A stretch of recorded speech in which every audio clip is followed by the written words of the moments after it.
Hello दोस्तों, आज की इस वीडियो में मैं आपको स्टैटिस्टिकल फंक्शन एवरेज और एवरेज ए के डिफरेंस के बारे में बताने जा रही हूँ।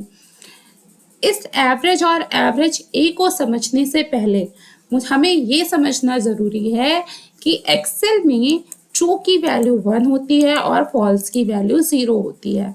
अब आप कहोगे मैं एवरेज और एवरेज ए को समझा रही हूँ तो मैं ट्रू और फॉल्स पे क्यों आ गई। इसके बारे में आप जब वीडियो को अंत तक देखोगे, पूरा देखोगे, तो आपको इसकी इम्पोर्टेंस भी पता चल जाएगी। अब हम आते हैं हमारे एवरेज और एवरेज ए पर। मुझे यहाँ पर एवरेज निकालना है। किसका एवरेज निकालना है? ये जो मैंने टेक्स्ट दे रखे हैं इसे भी लेना है और साथ में ये जो नीचे न्यूमरिक वैल्यूज दे रखी है इसका भी एवरेज निकालना है। हम यहाँ पर सिंपल से एवरेज फंक्शन लगाएंगे, इसको पूरा सिलेक्शन देंगे, ब्रैकेट क्लोज करेंगे, एंटर करेंगे। रिजल्ट आया यहाँ पर 20। इसकी डेसिमल्स थोड़े कम कर लेते हैं। चलिए, रिजल्ट आया यहाँ पर 20। अब इसको आपको क्रॉस चेक करना है कि ये एवरेज इस टेक्स्ट को इग्नोर कर रहा है या नहीं कर रहा है। तो इसके लिए आप क्या करोगे? एवरेज निकालने का सिंपल तरीका होता है कि आप पहले इन तीनों को सम कर लो। ठीक है, इसको हम सम कर लेते हैं, plus plus plus, then divide, इसको ब्रैकेट में क्लोज कर देते हैं। आप यहाँ पे कहोगे मैं सम का फंक्शन भी लगा सकती हूँ। हाँ, आप सम का फंक्शन भी लगा सकते हो। मैंने ऐसे सम कर लिया, डिवाइड बाय 3। ओके, ये देखिए रिजल्ट आया 20। इसका मतलब एवरेज फंक्शन क्या कर रहा है? एवरेज फंक्शन इन दोनों टेक्स्ट को इग्नोर कर रहा है। ना तो इसकी न्यूमरिक वैल्यू ले रहा है, ना कुछ और, ना ही इसको काउंटिंग में काउंट कर रहा है। एवरेज फंक्शन इन दोनों टेक्स्ट को टोटली इग्नोर कर रहा है। मतलब अगर आपको कहीं पर इन टेक्स्ट की भी जो है टेक्स्ट को भी एवरेज में लेना है, काउंट में लेना है, तो आप वहां पर एवरेज नहीं लगा सकते हो। वहां पर आपको लगाना पड़ेगा एवरेज ए। एवरेज ए क्या करता है? एवरेज ए इस ट्रू की वैल्यू 1 लेता है और फॉल्स की वैल्यू 0 लेता है। मतलब इस टेक्स्ट की जो न्यूमरिक वैल्यूज है एवरेज ए उसको लेता है। लगाकर देखते हैं, एवरेज ए, इसका सिलेक्शन दे देते हैं पूरा, डिवाइड, ब्रैकेट क्लोज, एंटर। देखिए रिजल्ट अलग आया ना।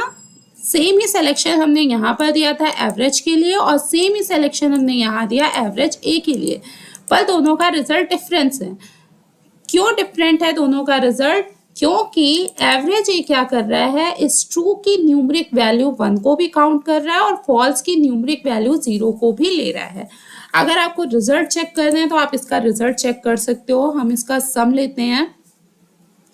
किसका किसका सम लेना है? प्लस, क्योंकि ये देखिए एवरेज ए इनको काउंट कर रहा है, इसलिए मैं इसका सम यहाँ पर आपको लेके दिखा रही हूँ ताकि आप जो क्रॉस चेक करो तो आपको पता चल सके कि आपकी वैल्यू सही आ रही है या नहीं आ रही है। इसको हम ब्रैकेट में क्लोज कर देते हैं। नाउ यहाँ पर जो डिवाइड बाय होगा वो होगा आपका, कितने से होगा डिवाइड? यहाँ पर 5 से डिवाइड होगा, क्योंकि 1 2 3 4 5 है। या आप यहाँ पे काउंट फंक्शन भी लगा सकते हो, काउंट। बस आपको यहाँ पे सिलेक्शन देने के लिए ये इस तरीके से सेलेक्ट करना पड़ेगा। ठीक है, एंटर कर दीजिए। देखिए रिजल्ट आया आपका यहाँ पर 12.2। इस तरीके से आप देखो यहाँ पर कि एवरेज ए क्या कर रहा है? एवरेज ए आपके टेक्स्ट को भी काउंट कर रहा है। अब देखिए ये तो हो गया यहाँ पर ट्रू और फॉल्स के लिए, लेकिन अगर आपका ऐसे यहाँ पर कहीं आपका, देखिए यहाँ पर मुझे एवरेज निकालना है। इस टेबल को मैंने जो बनाया हुआ है, इस टेबल में मुझे यहाँ एवरेज निकालना है। यहाँ पर टेक्स्ट क्या दे रखा है? Summer holidays. ये समर हॉलीडेज, अब यहाँ पर आप बोलोगे एवरेज ए समर हॉलीडेज को ट्रू काउंट करेगा या फॉल्स काउंट करेगा। तो ये बात आपको याद रखनी है कि एवरेज ए किसी भी टेक्स्ट को हमेशा क्या करता है? फॉल्स काउंट करता है। हमेशा फॉल्स काउंट करता है और उसकी न्यूमरिक वैल्यू 0 लेती है। मतलब एवरेज ए के लिए समर हॉलीडेज की न्यूमरिक वैल्यू क्या होगी? 0। अब यहाँ पर आप पहले एवरेज निकाल के देख लो। एवरेज इस सब का एवरेज निकाल लेते हैं, ब्रैकेट क्लोज, एंटर। यहाँ पर देखिए इसका डेसिमल थोड़ा सा डिक्रीज कर देते हैं हम।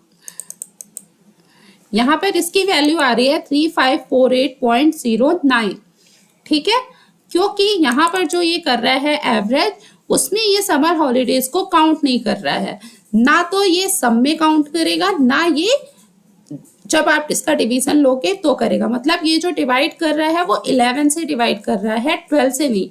मंथ हमारे कितने होते हैं? 12 मंथ है हमारे यहाँ पास, और ये डिवाइड कर रहा है 11 से। क्रॉस चेक कर लेते हैं। क्रॉस चेक करने के लिए सम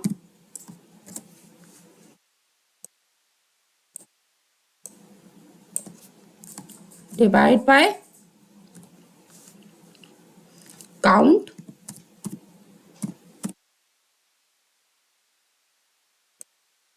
okay, divide by count, bracket close, enter. ये देखिए आ गया आपका रिजल्ट इतना। इसका मतलब यहाँ पर ये समर हॉलीडेज को टोटली इग्नोर कर रहा है। अब हम निकालते हैं एवरेज ए। एवरेज ए निकालने के लिए यहाँ पे हमने लिखा एवरेज ए, ब्रैकेट स्टार्ट किया, किसका एवरेज निकालना है, सिलेक्शन दिया, ब्रैकेट क्लोज किया, एंटर किया। अब आप देखो यहाँ पे रिजल्ट आ रहा है, इसका डेसिमल थोड़ा कम कर देते हैं, डिक्रीज कर देते हैं इसके डेसिमल्स को। रिजल्ट आ रहा है 3252.42, जो इससे डिफरेंट है, ठीक है। क्योंकि यहाँ पर एवरेज ये क्या कर रहा है, वो समर हॉलीडे को 0 काउंट कर रहा है, ठीक है। अब इसको आपको क्रॉस चेक करना है तो आप इसको क्रॉस चेक कर सकते हो। कैसे? हम यहाँ पर पहले सम लगाएंगे, सम, ब्रैकेट स्टार्ट किया, कितने का सम लेना है हमें, इसको समर हॉलीडे को क्या करेंगे, यहाँ पर 0 ले लेते हैं, ठीक है। पहले यहाँ पे समर हॉलीडेज को 0 कर लेते हैं। अब यहाँ पर लगाते हैं, क्यों? क्योंकि जो है हमारा एवरेज है समर हॉलीडेज, जो टेक्स्ट लिखा हुआ है, समर हॉलीडेज नहीं, जो टेक्स्ट लिखा हुआ है उसको फॉल्स वैल्यू दे रहा है, न्यूमरिक वैल्यू 0 दे रहा है। अब यहाँ पर हम लिखेंगे सम, इसका टोटल किया, bracket close, divide by count, इस टोटल को इसने काउंट किया, एंटर किया। ये देखिए रिजल्ट आ गया आपका यहाँ पे 3252 पॉइंट, आगे 4241 जो भी है, ठीक है, इसको डिक्रीज कर दीजिए, 42 है। ये देखिए ये रिजल्ट और ये रिजल्ट सेम है। इसका मतलब क्या समझ में आया? एवरेज क्या करता है, एवरेज टेक्स्ट को टोटली इग्नोर करता है, और एवरेज ये क्या करता है, एवरेज ये आपके टेक्स्ट को फॉल्स वैल्यू देता है, टेक्स्ट को 0 नंबर काउंट करता है। अगर आपको मेरा ये वीडियो पसंद आया हो तो इसको लाइक करना, शेयर करना, और अगर आप मेरे चैनल पर पहली बार आए हो तो मेरे चैनल को सब्सक्राइब ज़रूर करना।